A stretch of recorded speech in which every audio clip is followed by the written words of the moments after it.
Hello और welcome student, स्वागत है आपका करण सर फार्मा क्लासेस में। और आज हम बात करेंगे एक बहुत ही इंपॉर्टेंट रिएक्शन के बारे में। थंबनेल से आप समझ गए होंगे कि आज हम डिस्कशन करेंगे एल्डोल कंडेंसेशन के बारे में। सेकंड सेमेस्टर ऑर्गेनिक केमिस्ट्री के अंदर बहुत ही इंपॉर्टेंट टॉपिक है और कई बार एग्जाम्स के अंदर पूछा भी जाता है। इसीलिए इस वीडियो के अंदर हम एल्डोल कंडेंसेशन को बहुत सिस्टमेटिक वे में समझेंगे, इसीलिए वीडियो थोड़ा सा लंबा हो सकता है। वीडियो को अंत तक देखना। एल्डोल कंडेंसेशन में आपको बहुत ही सिस्टमेटिक वे में समझाऊंगा और बहुत ही इजी वे में समझाऊंगा, तो ज्यादा समय नहीं गवाते हैं और वीडियो स्टार्ट करते हैं। तो देखिए एल्डोल कंडेंसेशन, पहले तो हम इसके नाम को समझते हैं। नाम आया है एल्डोल और फिर है कंडेंसेशन। देखिए कंडेंसेशन को हम चीज पकड़ते हैं पहले कि कंडेंसेशन रिएक्शन होती क्या है।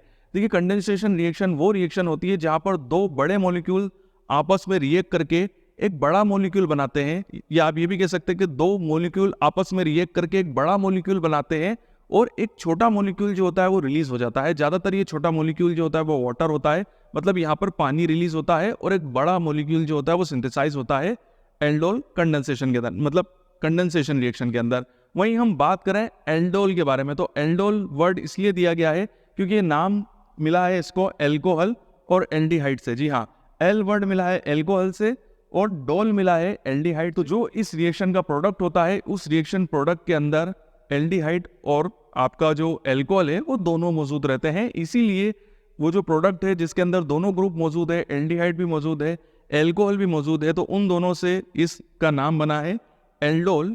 एल फॉर एल्कोहल और डोल फॉर एल्डिहाइड। चलिए अब हम समझते हैं कि यहाँ पर हो क्या रहा है। देखिए मैंने लिखा है कि carbonyl compounds aldehyde and ketones with alpha hydrogen give aldol reaction. जी हाँ, यहाँ पर ये होता है कि एल्डिहाइड के दो मोल्स या कीटोन के दो मोल्स आपस में रिएक्ट करके हमको यहाँ पर प्रोडक्ट प्रोवाइड कराते हैं जो कि एल्डोल फॉर्म में होता है, या ये भी कह सकते हैं कि हमको एल्डोल रिएक्शन देते हैं। यहाँ पर एक बहुत इंपॉर्टेंट चीज है कि यहाँ पर वही एल्डिहाइड और कीटोन इस रिएक्शन के अंदर पार्टिसिपेट कर सकते हैं जिनके पास अल्फा हाइड्रोजन होता है। अब आपके दिमाग में क्वेश्चन उठ रहा होगा कि सर ये अल्फा हाइड्रोजन क्या होता है। तो देखिए यहाँ पर मैंने बनाया है, यहाँ पर आपका कार्बोनाइल ग्रुप है, ठीक है। तो यहाँ पर देखिए सी डबल बॉन्ड हो, कीटोन भी बोल सकते हैं। अगर मैं यहाँ पर हाइड्रोजन जोड़ दूं तो ये एल्डिहाइड हो जाएगा, और अगर मैं यहाँ पर कोई भी मेथेन, मेथिल, आर या कोई भी ग्रुप जोड़ देता हूँ या CH3, CH4 तो ये कीटोन हो जाएगा। सीधी सी बात है। तो ये है कार्बोनाइल ग्रुप। अब इस कार्बोनाइल ग्रुप का जो कार्बन होता है इसको हम बोलते हैं कार्बोनाइल कार्बन। ठीक हो गई बात, कार्बोनाइल कार्बन। अब इस कार्बोनाइल कार्बन से कोई दूसरा कार्बन जुड़ा हुआ होता है उसको हम बोलते हैं अल्फा कार्बन, और उस अल्फा कार्बन से जो हाइड्रोजन जुड़े हुए होते हैं उसे हम बोलते हैं अल्फा हाइड्रोजन। तो यहां पर मैंने क्या बोला कि वो एल्डिहाइड और कीटोन यूज करने हैं जिनके पास अल्फा हाइड्रोजन होने चाहिए, या आप ये भी कह सकते हैं कि उनके पास अल्फा कार्बन भी होना चाहिए। यहाँ पर एक चीज और कि यहाँ पर एक कार्बन जुड़ा है तो उसको हम अल्फा कार्बन बोलेंगे। उसके बाद अगर यहाँ पर दूसरा कार्बन जुड़ा होगा तो हम उसको बीटा कार्बन बोलेंगे, और उसके साथ जुड़े हुए हाइड्रोजन को हम बीटा हाइड्रोजन बोलेंगे। और अगर फिर एक और कार्बन जुड़ा है तो उसको हम गामा कार्बन बोलेंगे, और उसके साथ जुड़े हुए हाइड्रोजन को हम गामा हाइड्रोजन्स बोलेंगे। तो सीधी सी बात है कि यहाँ पर दो एल्डिहाइड या दो कीटोन जो भी रिएक्ट करेंगे उनके पास अल्फा हाइड्रोजन होना जरूरी है। तो चलिए अब हम एल्डोल कंडेंसेशन की रिएक्शन को समझते हैं, और बहुत ही सिंपल वे में आपको समझाऊंगा। बेसिकली ये जो रिएक्शन होती है वो दो फेज के अंदर होती है। तो पहली फेज के अंदर क्या होता है पहले हम ये देखते हैं। पहली फेज में रिएक्शन ऑफ एल्डिहाइड और ketone with alpha hydrogen with another mole of same aldehyde or ketone in the presence of base NaOH or KH to form beta hydroxy aldehyde या beta hydroxy ketone। तो यहाँ पर क्या होगा कि दो aldehyde, देखना एल्डिहाइड और कीटोन होंगे तो दोनों एल्डिहाइड होने चाहिए या दोनों कीटोन होने चाहिए। तो हमने एग्जांपल लिया है एल्डिहाइड का, जिसमें हमने लिया है एसिटाल्डिहाइड जिसके पास अल्फा हाइड्रोजन प्रेजेंट है और अल्फा कार्बन भी है।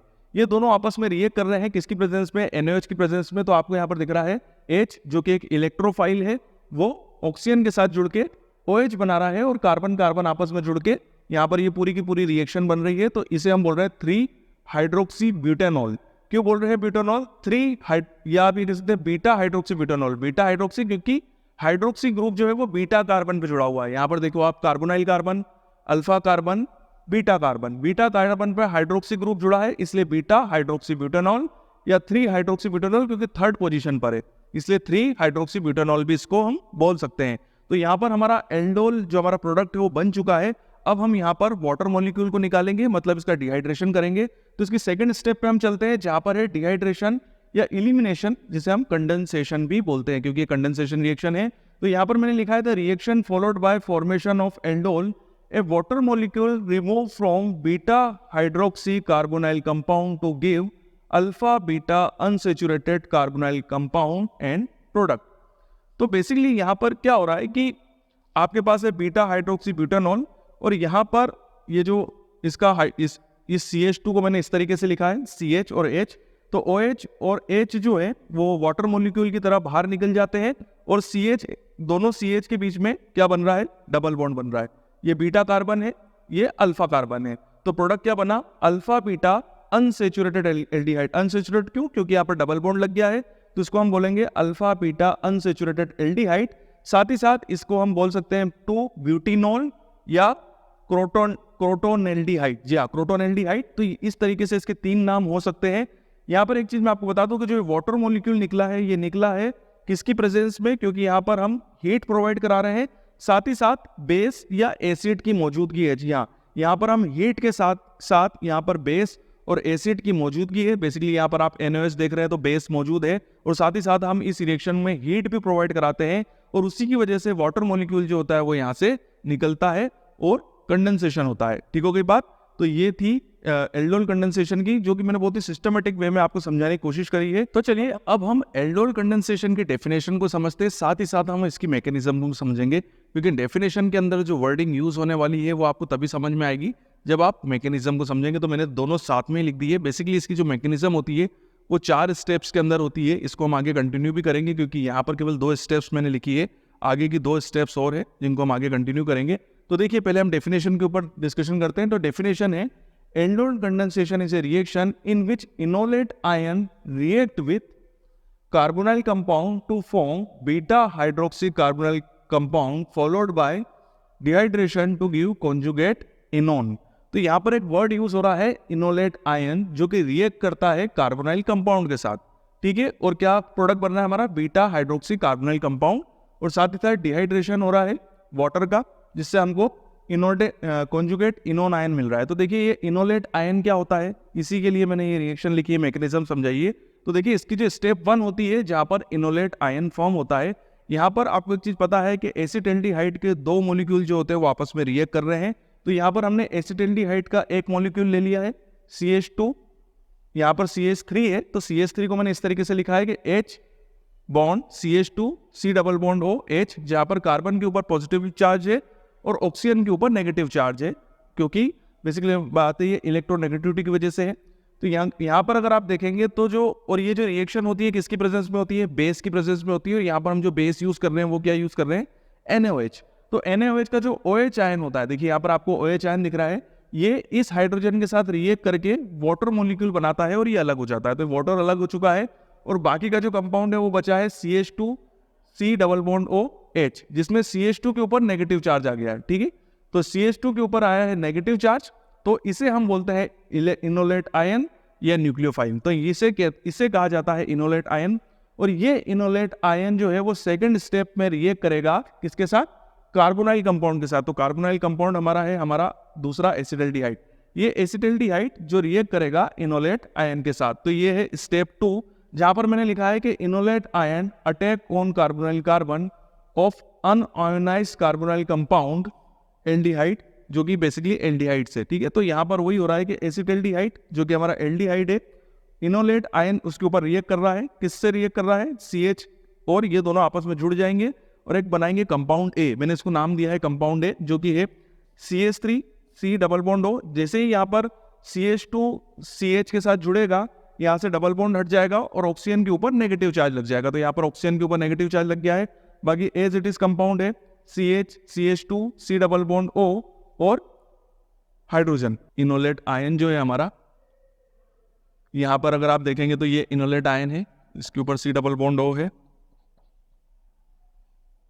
यहाँ पर भी C डबल बॉन्ड O होगा। तो ये हमको हमारा मॉलिक्यूल जो है वो, तो यहाँ पर हमको हमारा मॉलिक्यूल मिलेगा। देखिए यहाँ पर इनोलेट आयन जो है वो एज इट इज इसके साथ जुड़ गया है, तो यहाँ पर आपको कंपाउंड A मिला है एज इट इज। बस जो हमारा ऑक्सीजन है उसमें से डबल बॉन्ड हट गया है और ऑक्सीजन के ऊपर नेगेटिव चार्ज लग गया है। तो चलिए अब हम बात करते हैं तीसरी स्टेप की। काफी सिंपल स्टेप है। तो यहाँ पर देखिए थर्ड स्टेप के हिसाब से, the negative oxygen accept proton from water to give aldol product.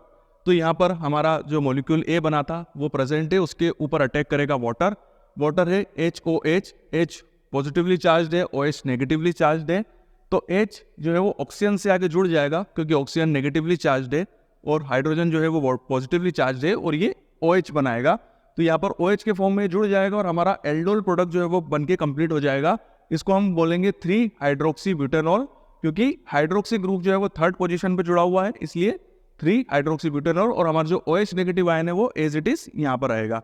अब आप यहाँ पर देखेंगे तो यहाँ पर क्या हो रहा है कि जो 4th स्टेप है काफी इंपॉर्टेंट है, इसको ध्यान से देखिएगा। बेस और एसिड कैटलिस्ट कंडेंसेशन और dehydration occurs at beta hydroxy carbon at water molecule release to give alpha beta unsaturated carbonyl compound.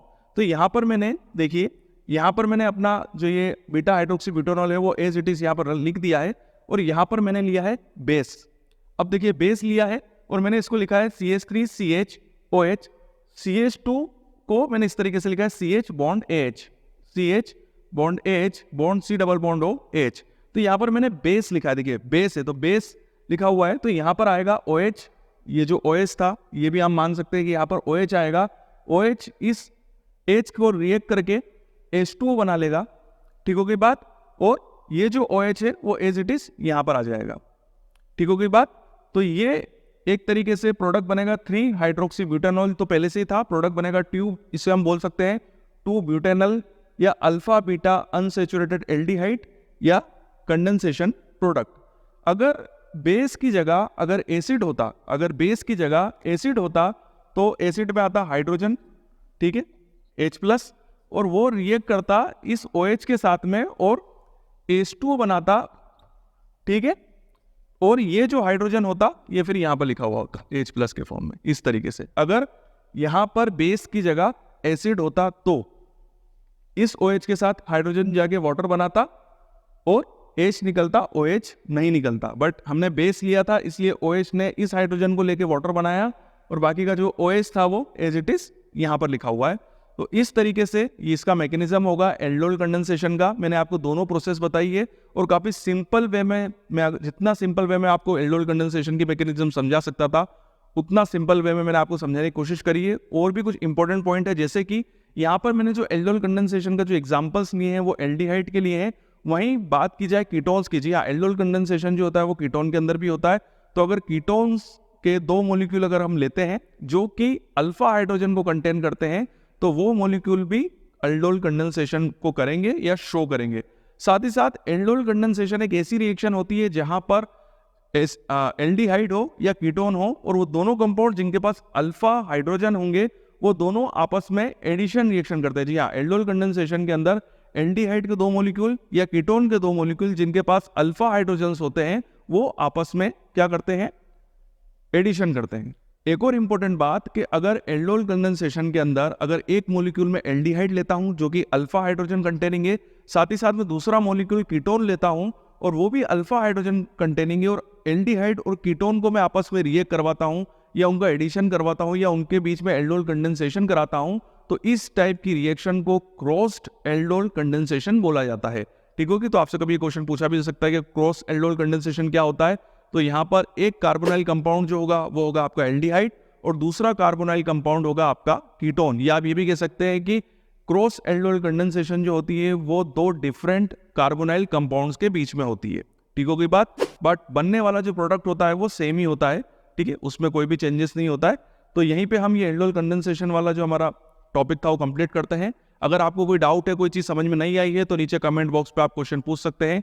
आगे आने वाले वीडियोस के अंदर मैं उसका भी जवाब जरूर दूंगा। और अगर मुझे ऐसा लगता है कि उसके ऊपर मुझे एक सेपरेट वीडियो बनाना पड़ेगा तो मैं वो भी बनाऊंगा। वीडियो देखने के लिए थैंक यू वेरी मच। आपको अच्छी भविष्य की कामना करता हूं और यूं ही बने रहिए मेरे साथ।